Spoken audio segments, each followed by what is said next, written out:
Hello everyone. पिछली video में हमने चौथी जमात की दरसी किताब इब्तदाई उर्दू के सबक 10 जिसका उन्वान है हवा सबक से इसके सभी अशआर को बिना तसरीह के साथ मुकम्मल किया था और आज हम इस नज़्म के सभी अशआर की तशरीह करेंगे। तो चलिए शुरू करते हैं।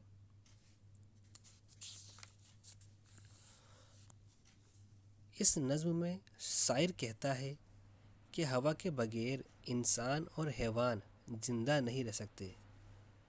ये हवा ही बागों की खुशबू फैलाती है, समंदर से ठंडक लाती है और इस ठंडी हवा से बरसात से जंगल हरे भरे हो जाते हैं।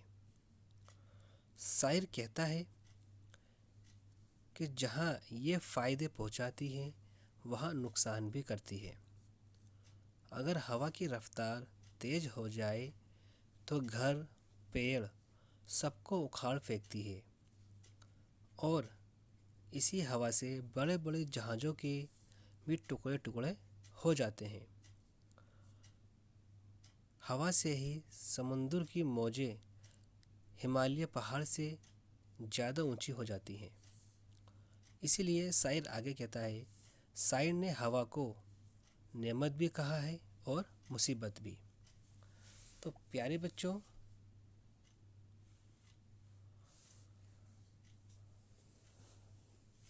अगली वीडियो में हम इसी सबक से इसके कुछ मसीकी सवालात यानी कि बुक एक्सरसाइज को मुकम्मल करेंगे।